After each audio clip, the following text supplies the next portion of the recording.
All right. Thank you all for joining us on our latest digital wellness workshop that focuses today on data privacy and reproductive health. We are so excited for you all to join us here for this very important and timely conversation. We are going to dig into a lot of things today. So before we get started, I just want to go over the agenda. We are going to be doing an introduction to our topic at hand, reviewing some quick housekeeping items, and we're going to be looking at the overview of reproductive health apps as studied by our specialists here at Consumer Reports, reviewing some recommendations that our team has pulled out from our research, looking at data privacy going forward, and then we will have tons of time for a Q&A.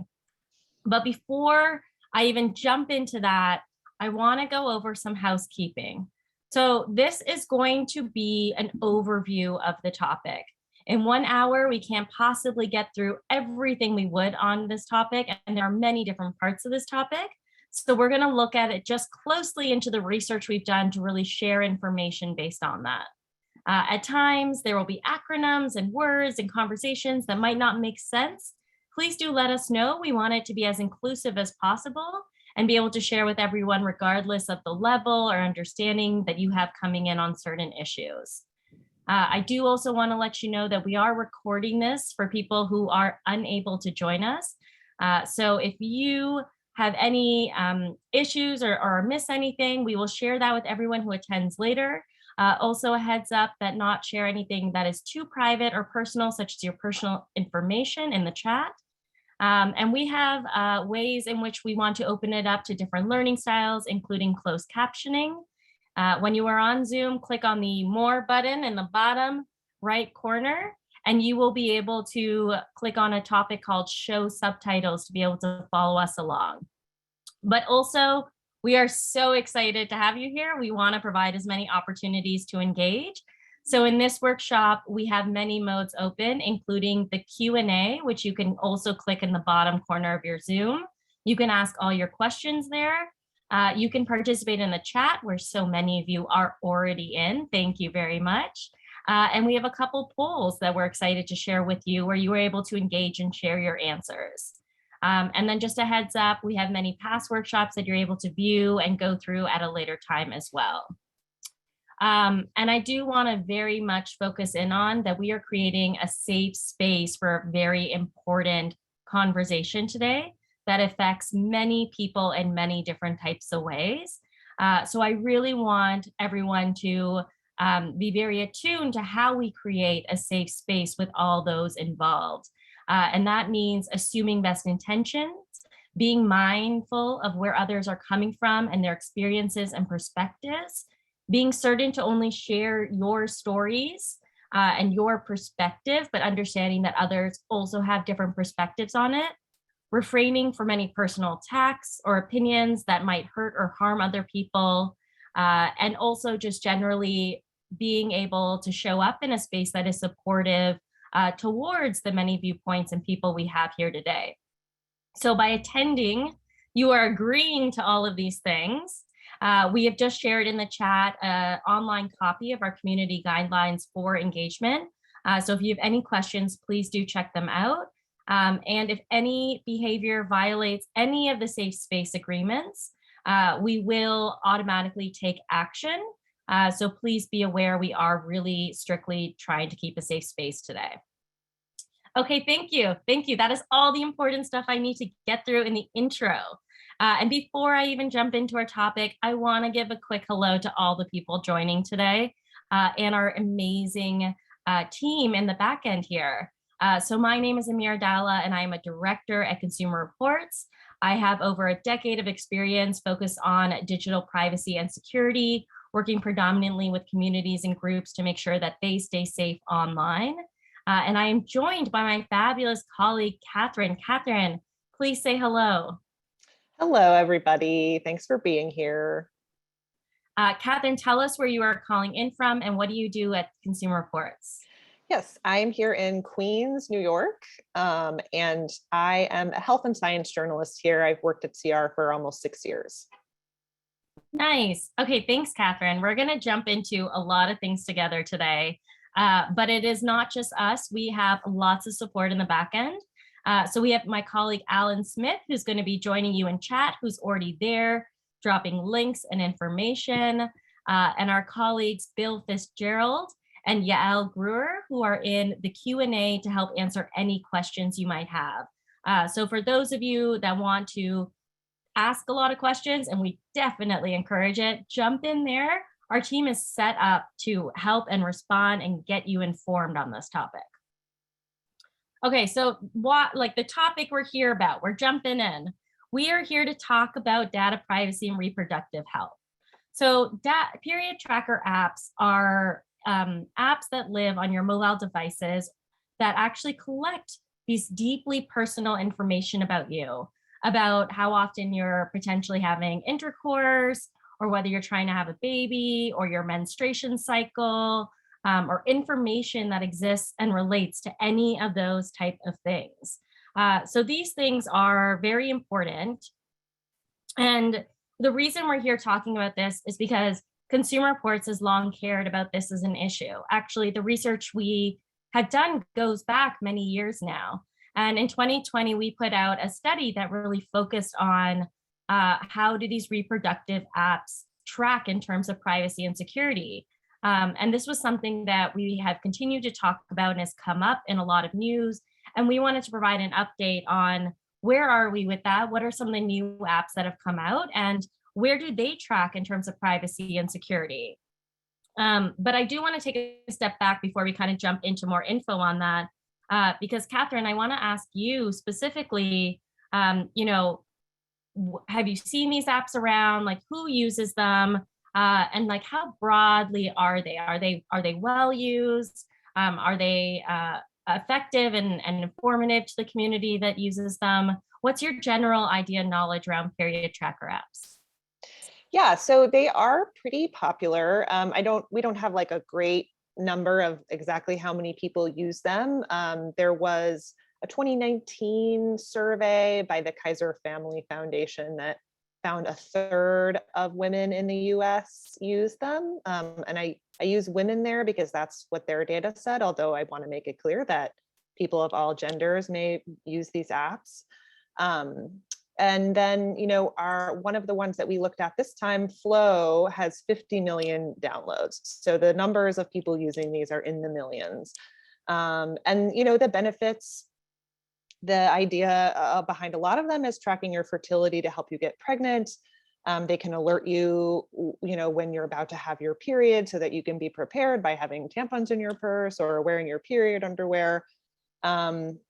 I'll note that some people may use them also to try to track their cycles in order not to get pregnant, although it's important to note that there's only one app that's actually approved by the FDA as a birth control device. So, and that method in general is just not as reliable. But that is a potential use case for some of these apps for sure. So I think people really like them and appreciate the ability to be able to track all that stuff. Yeah, and I think the general theme around menstruation apps is just that they're tracking such personal information. They are tracking details that are not just about us, but they're about our bodies. And so when we have talked about this in the past, and CR has done like groups and conversations around mental health apps or other sorts of apps that focus on us on a personal level in our body way, the information and the understanding of how our information is more secure is always more heightened because it's much more details than we usually give out anywhere online. So when we talk about it, we think about, how is this data being used and how is it being tracked in ways that would never have been before done. And so when we talk about period tracker apps, we think about the ads that are sometimes produced with them. We think about, Catherine, you've talked about this, determining life insurance coverage without you even knowing it, or even like loan interest rates. And so there are all these issues. And then there's a whole bunch of issues that you might not even be aware of when using them. And the whole point in this conversation is not to say don't use them. It's to understand what are your options and how to be safe when using it, as is most technology that we talk about. We want to make sure that people appreciate the convenience and utility, but understand both risk models that they can adapt for themselves, and then like what are the measures they can do when they are there. Okay, so Catherine, talk to me about our 2022 update. What did we search? What did we start finding? What are we testing in this process? Yeah, so we tested this category of app in 2020, and there we looked at really the popular ones, the ones that really were having the most users. And we did a little bit of that in this test too. A few that were like high downloaded, but we also focused on ones that had been suggested to us basically as apps that were more focused on privacy. And the idea here was to test those assertions and to see if these privacy focused apps were in fact actually doing a good job of protecting privacy, a better job of protecting privacy than sort of the norm in this category. So yeah, so we looked, at a few key things. So like I said, we looked at four apps that were like popular, high volume, including Flow, which I mentioned, and then four that are definitely less well known. You may not have heard of them, but you will after today. So that was sort of how we picked, and yeah, I can dive into what we found. So we looked at two really key criteria in determining like whether we felt we could recommend apps or not. And these are, one is whether your data that you enter into the app stays on your phone or your tablet or your device, and doesn't get shared with with the company that makes the app. So, it doesn't, the data is all stored on your phone rather than in the cloud somewhere. And then the second criteria is whether the app is employing in any way some kind of third-party tracking. The reason why an app might be using third-party tracking, there's a lot of them. Sometimes they're for analytics to see how people are using the app. Sometimes they're for their ad tech so that, data can be collected to target you with ads. Probably people are really familiar with that.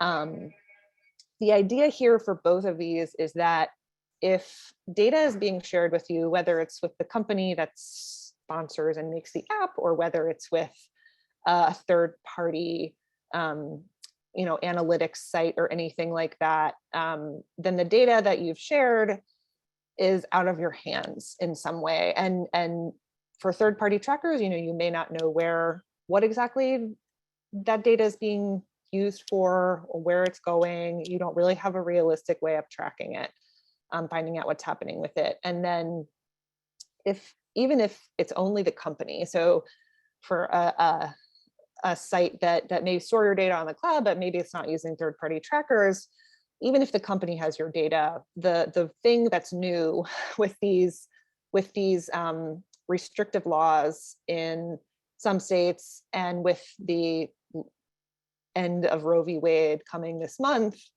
that data being held by another company could be used to incriminate you, basically. So that's the risk there. And the reason that we wanted to look at these two things is because if your data is on your phone and it's only being shared with you, then it's a lot harder for law enforcement or the legal system in general to get a hold of it. They would have to get your phone and they need a warrant for that. So that's why we looked at these two things. We did also look at this third column here is we looked at whether any of these companies produce transparency reports, which are basically reports on how a company has been asked to share data by a government, by law enforcement, whether they've granted any of those requests, all those kinds of things. As you can see, none of the companies do that right now. So that's something we would like to see in the future. Although, for apps that really are not like the three we recommend here that you can see get a green check on the first two columns, Drip, Yuki, and Periodical. That's less of a concern because the data really is just on your phone and they don't actually have it to share. So that is kind of the idea there. And then, Catherine, I'm going to slip to the next slide, which does not have a lot of green check marks. And so, these are some of the apps that I know are very popular amongst people in my network, and I'm kind of scared looking at this slide because these are the ones that CR first evaluated a lot in 2020. And these ones are even scary even now. So what are we seeing here? Yeah, I mean, this is sort of the ones on the previous slide are definitely outliers. This is more of the norm that you're going to see among these types of apps and all types of apps. All of these trackers, all of these analytics that they use that are provided by third parties to figure out how you're using the app. And then these companies are storing their data in their clouds rather than keeping it on your phone.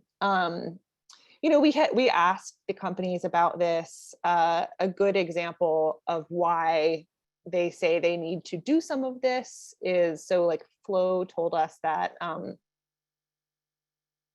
all of this very special machine learning stuff that they do in order to give you better predictions about your period or your ovulation, and that stuff they have to do that on the cloud. It's too much to store on your own phone, which okay, fine, except that it's this huge vulnerability, and I don't know how well these work, but I can't believe that the marginal benefit of of this technology is that much greater than what an app can do that doesn't have to sort of use that communication with the company's own servers. So that's what we're looking at here. This is the norm. This is how most things are. The ones, like I said, the ones on the previous slide are the exceptions to the rule. Yeah, and there's one thing that I want to point out here, which has been talked about before in CR, is just that on the second slide where we're seeing all these red X's, all of these apps are available on Android and iOS. But on this previous slide, I'm going to go back actually one slide so you can see this. Only one of these is available on iOS. And so I wonder, for someone who is an Apple user, what are your options? You have one option going in that feels more secure, whereas not all of these are available everywhere. So that was pretty alarming to me because I think of just where are you forced into a decision that might be less safe for you? Yeah, it is very concerning and unfortunate to see that. I will say that Drip is planning on releasing an iOS app version of its app. That should be sometime this summer. They've said August. I signed up for their alert, so I will be updating the story whenever that comes out. And we talked with Periodical too, and I think the thing about this is that a lot of these are much smaller companies, or Periodical appears to be just one designer, and this is his project, and he basically said that making the app for iOS is too expensive, and it's just one guy, and I totally understand that it's not feasible to do that in some cases, which really is a reason that the bigger companies with resources need to step up and start implementing better policies and procedures and better design of their apps to protect their customers. Yeah, and we're already getting questions. Thank you all for asking questions. Make sure to drop them in the Q&A. We do have a dedicated time at the end, but a couple of them that are coming up right now, I think make a lot of sense to discuss. One being, what about iOS has a native app that does tracking for women in this case, cycle tracking app. What is the difference between that? Is that going to be operating the same, or sometimes, there's an illusion that things are more secure if they're owned and shared by something like Apple. And I'm curious if you have a take on that. So we didn't look at the native Apple tracking app.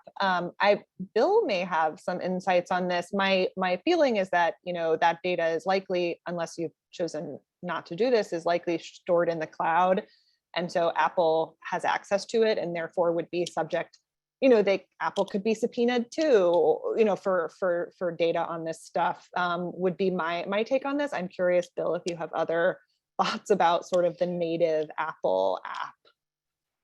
So the peculiarities. So to start with, we did not look in detail at the native Apple apps, largely because there's so many different ways to use these apps and use these services, and in particular use them in conjunction with other Apple tools, that making an, pardon the pun, an apples to apples comparison between native Apple services and other apps is difficult to do in a clear way. My personal recommendation is, if you are unsure of how it works, you should probably hold off from using it if you are concerned about the implications of that use. But different people have different, need to assess what they're concerned about. I also believe the EIL has done some research on this and would have some additional context to add that to kind of augment what I was saying. Oh, I've looked a little bit into Apple Health, and I think if you have iOS 12 or later and you've turned on MFA, the health records are encrypted using end-to-end encryption through iCloud. I have not looked into, I think it's actually, that's also true for backups, but again, that's not something we tested or compared or looked at for this story. Thank you, Bill and Yao. I love the multi-perspective expert approach to these. As you can see, we have tons of people with us here that are all focusing on different parts of this. So, that one is an area where, in so much technology, running your own kind of risk assessment would make sense as to how you feel, and understanding, like, is the encryption the best way to go. I'm going to continue on. So keep those questions rolling. We've got people in the back end to answer them, and we definitely have time in the end. But some of these things I do just want to go through a little bit more deeper. So local data storage. Catherine, this one's harder for people to understand, because a lot of times when you download apps or you're using them, we often don't actually look or care about where our data is stored. But why does it make sense in this situation to really understand this piece? Yeah, I can explain it a little more. I think the second piece, the third-party tracking, because of the way that like ad tech works, people are like familiar with getting tracked and like followed and served ads. But this one is definitely, I would say, the harm feels a little bit newer or less familiar. So basically, if your data is stored in a place that is not your own device, it's not on your hardware, basically, then it's living in a cloud on some other company's servers, basically. And the risk is that, and this has precedent, especially location data. Law enforcement will often request from Google, for example, like location data around a certain time period in a certain, like, whatever square of a county or something like that, and will then request all of the location data within that framework to find out who was in a given spot and in a particular time. And so that's not targeting information about a single person, it's targeting information about a whole bunch of people. And so the risk here is that something similar to that could happen. So law enforcement trying to do a sweep for people who may be seeking abortions or have gotten an abortion could go to an app maker with a subpoena from a judge and say, I need all your data given to this app within a certain period of time, or whatever, the format of a subpoena. I'm not a lawyer, so I don't know what it looks like, but the idea is that they can request that information, and unless the company is going to fight it, which Google does sometimes, fights those warrants, but then all of that data is with law enforcement, and they can go through it and basically use it as a drag net to find people whose activity may suggest that they've possibly had an abortion. So, I mean, you can imagine that that could be very easily confused with people who have miscarried, or for what, like, I don't know, you made a mistake in your tracking and you forgot to put it in. Like, there's tons of ways in which A, you can misread the data, and B, it doesn't matter. Like, even it doesn't matter if it's been misread, people should be able to feel like they are not being spied on by using this data. And so that's sort of the idea there. If on the other hand, your data is all on your phone, if law enforcement wanted to get their hands on it, for the most part, they would need a warrant for your phone specifically, which is generally a higher bar to clear than a subpoena. Or even, it's possible for companies to just outright buy this data for law enforcement to outright buy this data from companies. So again, that would be much harder for them to get a warrant for your individual phone than it would be for them to just buy up a company's database. Yeah, and this can really be applied across apps that you're using, and that's like so important and that's why we're really going in on this to understand, like, why does it matter where your data is stored? I mean, I think that's something on a consumer level, you don't often think about the implications of where your data is stored and how that can impact you. And this is one of those cases where it can impact you at a much greater scale. So it is worth really understanding that across the tools you're using, and then specifically in places where you're really sharing sensitive information. I'm going to go on to the next slide because this one's important too. And it really is talking about third-party tracking. I think this is one of those things that consumers are more aware of that happens. I'm not going to say that you are definitely able and are doing it all the time, but we're sort of familiar with others kind of tracking what we're doing. Catherine, can you break this one down? Sure. Yeah. So yeah, like you said, I think people are sort of at this point familiar with the phenomenon of being tracked for your, whatever activity you're doing online, and then later getting served an ad that's like creepily related to whatever you were searching. And that's like not fun, and it's weird. But the harm when we're talking about reproductive rights is actually kind of similar to what we were previously talking about, this idea that a company other than you, it's not you, and it's not the company that made the app that you're using, now has potentially data about your reproductive health or your behaviors, that again, who knows who's getting that data, and who knows what those third parties are doing with it. There's not really a good way to find out. And third-party trackers, there's a range. Some of them are less bad, some of them are more bad. But the bottom line is, once your data is in the hands of a third party, you don't really have control over it anymore, and you don't have a realistic way of finding out. And so there's no way to know whether a third party company is sharing data about your behavior with law enforcement or the legal system, or anything like that. So that's sort of the problem there. Yeah, and we can relate this one back to earlier when we said this can impact the ads you see online and other sorts of information that others potentially get about you and use to their own advantage. We had a question in the chat a little bit ago that asked, someone asked if this data is shared with insurance companies. And I know you've looked at that before. Can you answer that for us?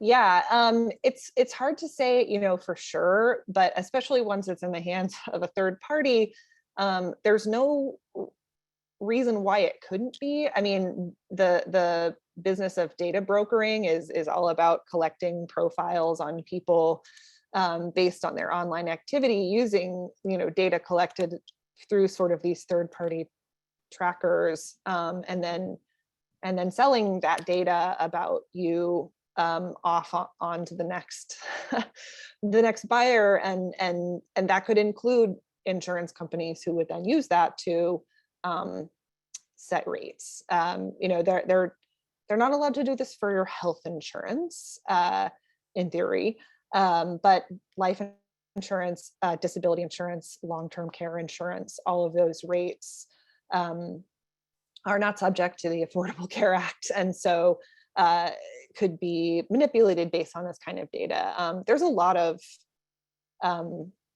other types of potential ways in which this data could be used, and it's just, there's like, unfortunately, a lot of possibilities and not a lot of laws preventing those uses. I think Florida has a law that says that you can't use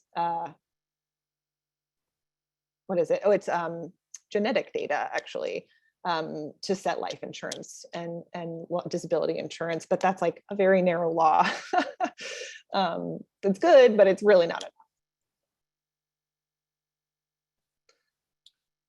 Yeah, no, I worry about all these things because they can stem off so quickly. Like we Yeah. don't have good enough laws to protect us with where our data is going, or understanding or seeing or knowing it, which is like problematic across so many things. And then again, when it comes to our bodies, the most sensitive of data we can get.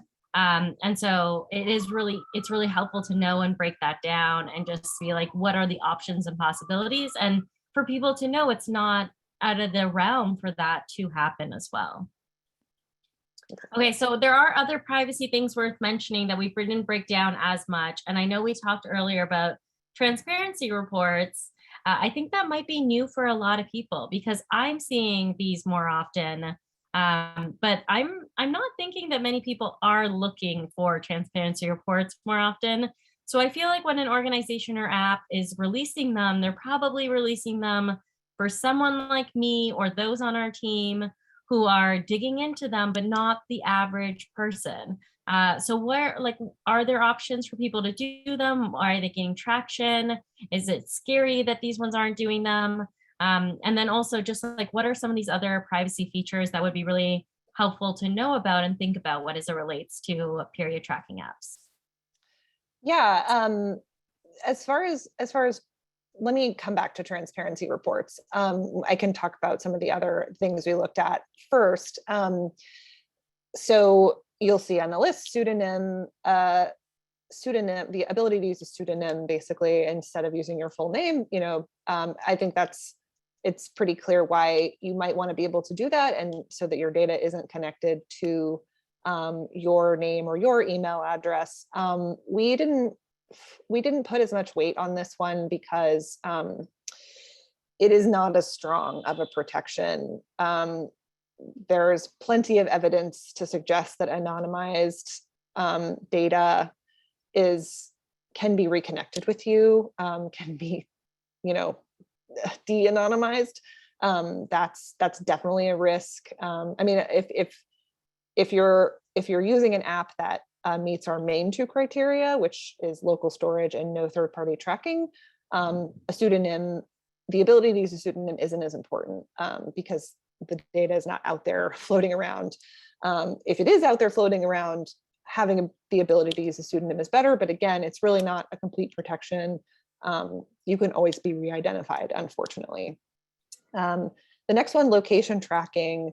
The apps that we looked at themselves did not track, did not, declare any permissions related to location, which is good. Like, there's no reason that this kind of app would ever need to know your location.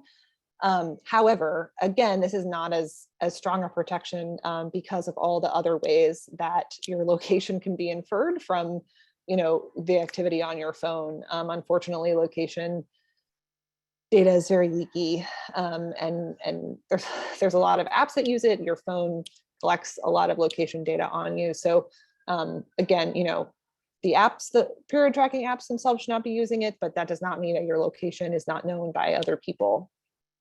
or other companies. And then data deletion is important too, to be able to have, you want to be able to have the ability to delete any data that a company is storing about you. Again, if you're storing all your data on your own device, that's not as important because you can delete it yourself. And you probably should do that regularly. But if a company is holding your data, then the ability to get rid of it is important. And the companies that we looked at that do store data in the cloud had, you know, some manner of deletion rights. None of them were really as strong as we would have liked to see. So then back to transparency reports. This is something that, yeah, I think it's meant in general, not so much for consumers as for researchers and academics and policymakers potentially to see what's going on. I'm not sure if there's really a use case for consumers. Yael may know more about that than I do. I know that she's looked into these, so I just want to throw that to her and see if you have anything more to say about that. Sorry, can you repeat the question?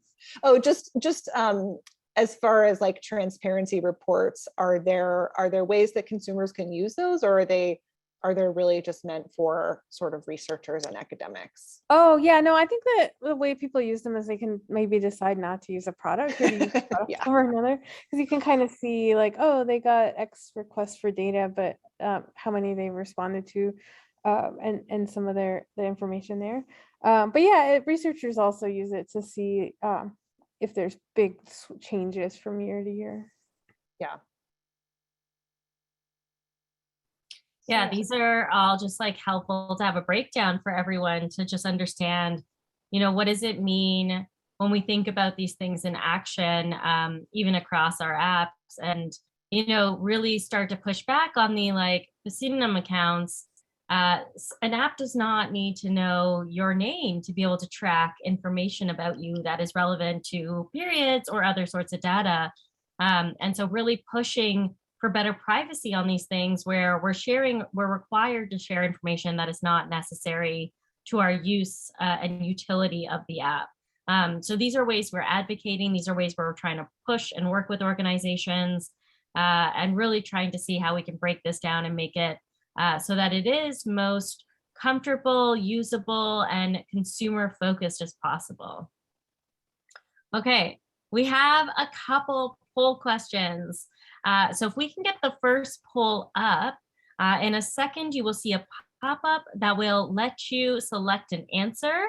The question is, do you change the default location settings on your apps? There is no judgment here. We are not recording the answers. We just get to see the percentage of people and where they land. And if you don't have access to view the question or the pop-up poll that is in there now, feel free to just drop your answer into the chat. We've got a lot of you already answering, 50%. I will say that the answers are pretty spread out right now. So as we think about location security, about how often you are turning those off or changing them, it's really important to consider your behavior and the behaviors of others as it relates to these apps, because most often they are on by default. So it has been about a minute. We've got about 70% of people participating. So we're going to close the poll in about 10 seconds. And I'm gonna read out loud roughly where everyone stands. So the answers were always, sometimes, occasionally, never, and not sure. About 20% of you said you were not sure if you do this. And then I have to be really honest and say the rest is like a quarter split across everything. So 20% of you are always checking it, 17% of you are sometimes, 20% are occasionally, and 24% are never. Again, we are not going to judge anyone on this, but we are going to encourage you to start considering what that means. A lot of apps don't need your location data. And they don't need it to be able to use, they don't need it to be able to use the functions in the background. You don't need it to be able to use their app. There's no reason on a period tracking app should someone know where you are located.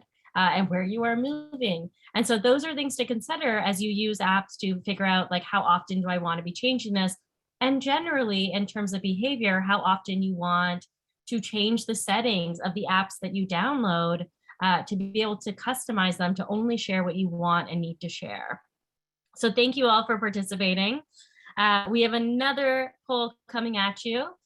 So true or false? The HIPAA Act covers data from period tracking apps and other health and fitness apps. If you are unfamiliar with HIPAA, it is the governing laws that really direct mental health, health, including mental health and others. And so this one is a question really throwing out to you that really understands whether HIPAA either does cover some of this for app regulation or does not. And you are all so quick to respond to this one, which kind of comforts me because I'm like, oh, you all know this. And so thank you all for already jumping in. We can probably close this in another 10 seconds. But I will share that the results are an overwhelming amount of false. 91% of you have indicated false on this, and 9% of you believe it to be true. The exact answer is false. And Catherine, tell us why. Why is HIPAA not covering apps that are dealing with such intimate parts of our body? Yeah, I mean, I think this is, well, I guess not among this group. You guys are all have a good understanding of this, but yeah, HIPAA is a law about electronic health records. So it really only applies in cases of your health records that are created by your doctor or your insurance company, or the companies that help your doctor and insurance company talk to each other. It's really only the health records created by your doctor, and it only applies to those entities. So, health information that you share with your doctor then cannot disclose unless it's within, what's allowed by HIPAA. However, if you disclose health information to a friend, your friend is not bound by HIPAA, and they can then share that with whoever they want, and it's not illegal. It may be like crappy, but it's not illegal. So that's the idea. And in these cases, these apps, a period tracker app, is like, it's like telling your friends about your period, that they can then, there's no law that says they can't then share that with whoever they want. So that's the idea there. Yeah, which means we need more action. We need HIPAA to cover more areas as it relates to the digital world in which we're interacting to protect us in all the places we're in. So if that is a form of advocacy that, rallies you, please do jump in there. I want to give a quick overview before I kind of drop into all the questions, even though we've been answering some along the way. So if you have questions or comments, drop them in now. We'll get to them in just a few minutes. Just a quick recap through the Consumer Reports research, the top 3 apps that we have found to be the most privacy-centric are Drip, Yuki, and Periodical. And so those are the apps that we recommend that put privacy at the forefront more than other apps that are relating to period tracking that are available in the marketplace based on our research. And then I just want to quickly review some best practices for period tracking apps. And then what you're going to hear is generally like these are really important practices across many apps and a lot of the things we talk about quite often as it relates to where we are online and what are we doing. And so just to recap, we want to minimize the amount of data you share. Your data is your identity online. Protecting it is your right. You don't have to share more data than you want to in many cases. And so that is like one thing that you want to be always conscious about when you are online. The second is knowing your rights. And so if in the cases where people are wanting to find data that is stored on your iPhone, know your rights in terms of who can access that data and what they need, such as a warrant or others. The next one would be deleting your data. So it is obviously safer to have your data on your phone. But that being said, there are often backups and data stored elsewhere or put in other sorts of places, getting into the practice of deleting them more can help you maintain more control over it before it is shared, stored, or sold anywhere else. I've definitely gone into why you need to adjust the location settings and sharing on your app. No one needs it to track your period. Keep your communication encrypted. We've got great resources in our online tool, securityplanner.org, that talk about secure communication, apps like Signal or others that really allow you to have end-to-end encryption so that others can't hack, read, or use your information. And then regularly make sure you're protecting your search data online. Sometimes it can be using more privacy-centric browsing sites like DuckDuckGo, or just making sure you are changing browser settings or others in dark modes or places where it is less able to store and attach your details to your search history. And then the last one is to go analog. This one seems pretty basic and it's old school and it works for me personally. But if you are wanting to track this information for your own benefit, it does not mean that it has to exist online. It can exist in a doc you have, in a notebook, in a spreadsheet. Just make sure it's not a shared online version of a spreadsheet or others. And you know what? Sometimes this might even work for different bodies and different people. I know someone in the chat has commented on how, there are different flow menstruation times for different people. And so understanding and knowing that means that sometimes these apps are not going to be the best for you, and they might not accommodate all types of bodies. And so that is a great step forward in thinking through like what you can do.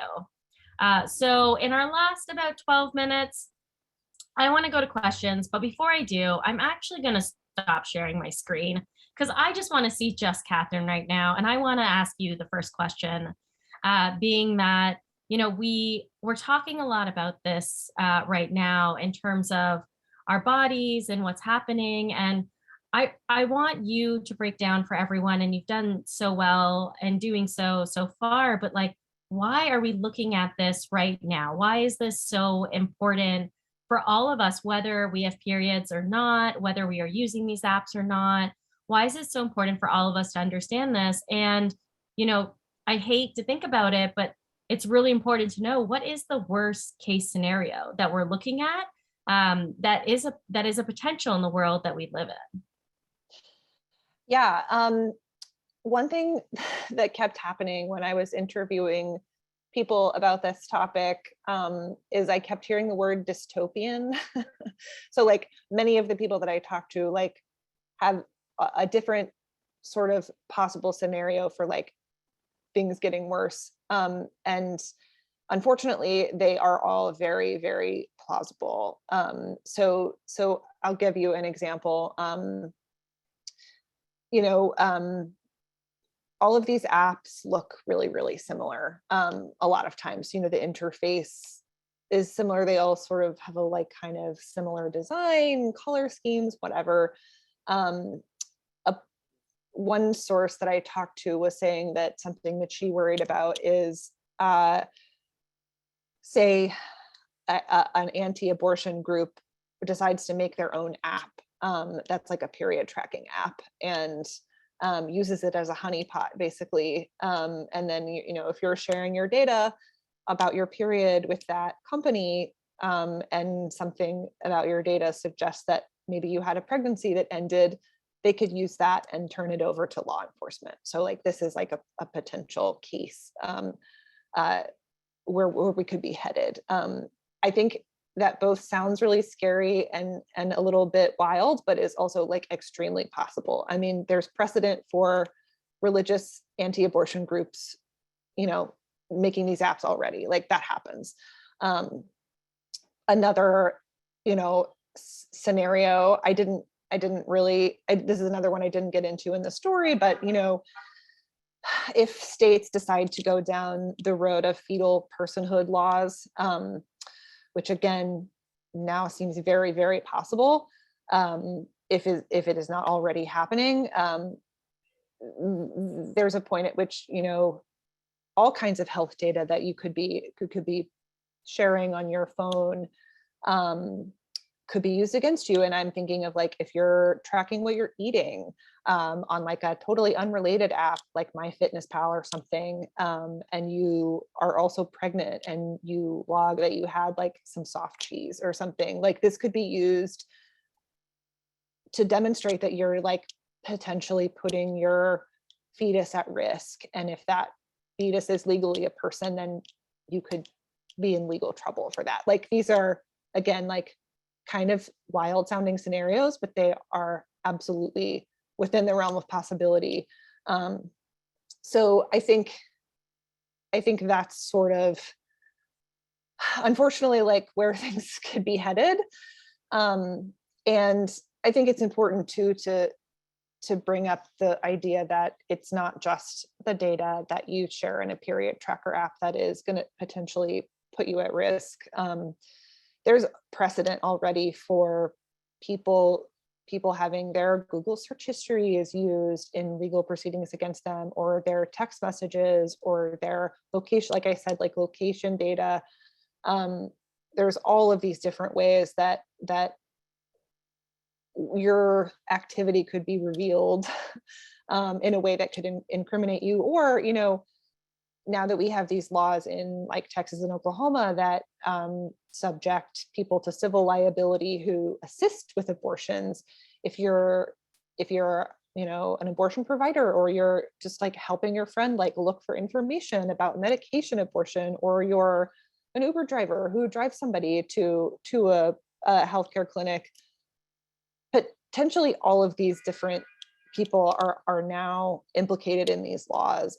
So the like tendrils of these laws are really long and insidious.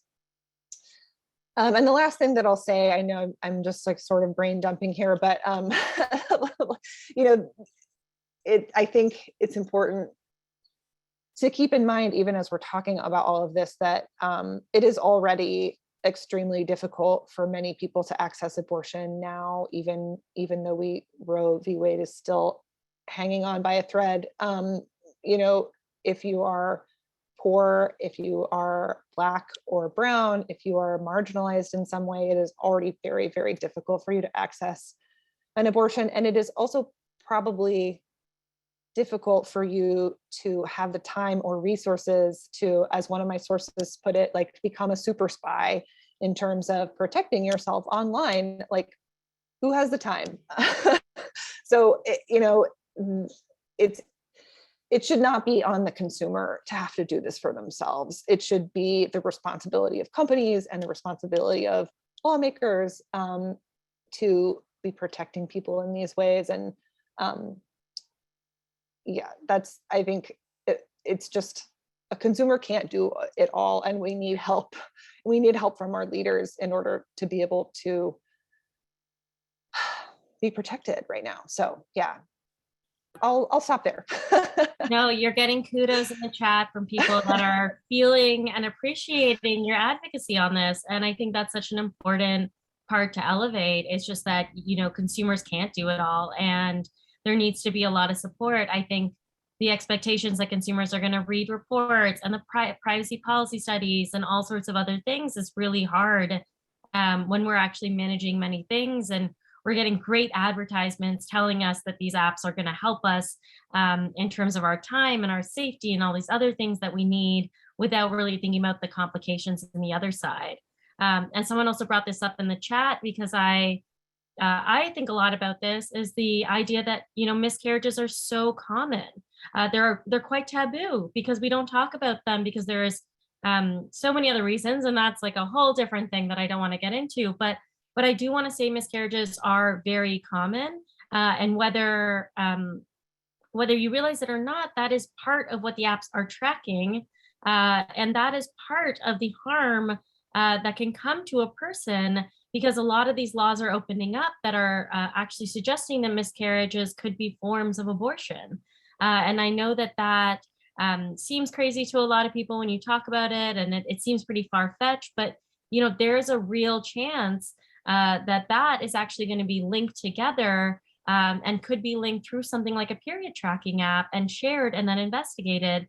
And I always get alarmed because, you know, there is there is like a lot of studies that even though it is so taboo to talk about, it's like 1 in 4 women suffer from a miscarriage. And so that is putting a large amount of the population at risk, who are going to undergo something very serious, very traumatic, out of their hands. And, you know, something as related as the period tracking app can really put them in harm's way as a result of something that has happened to them. So yeah, so I get scared when I think about it in that perspective. Yeah. There are a couple questions, so I do want to get to it, although really appreciating everyone's kind comments and joining us today. We're not done yet. We've got time for a couple questions. So we're going to jump in. One of the questions really focused on, I'm just going to pull it back up. You know, what can be done to encourage period tracking app and device creators to be more forthcoming and transparent about their privacy policies? We can't forget that devices are a part of this in addition to apps. Various kinds of wearables are available or in development that are already tracking these type of things. So like, what can we do? What? It's a big question. It is a really big question. I mean, you know, I think telling them that telling app makers what you want is one thing, like communicating with them about how these sorts of practices are unacceptable. What is that phrase, like vote with your dollars, like switching to a better app, like is one thing. I don't know. I mean, it's really hard.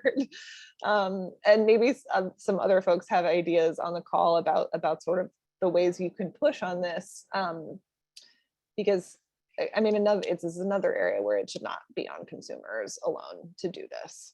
Yeah, I will say someone in the chat, thank you so much for elevating this, has said, elect leaders who are in tune with our needs and rights, and who are going to hold organizations like big tech accountable to making sure that they are putting consumer needs and privacy at the forefront of all things. So, I mean, honestly, that would have been my answer. And I think that that's like a good way to push forward and really kind of close out today.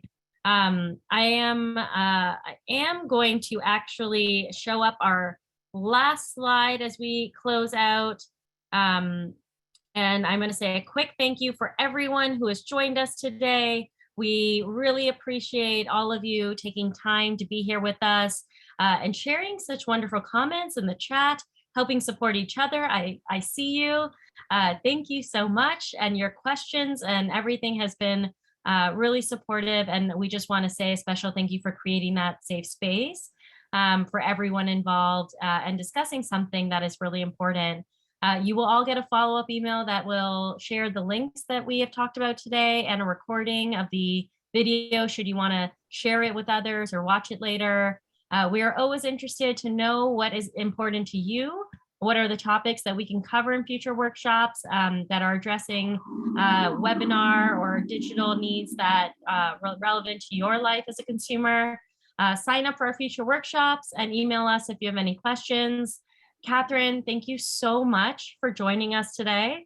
I truly appreciate you bringing your expert advice and perspective to all of this and publishing and writing on science, health, and all things related to our bodily care. So thank you.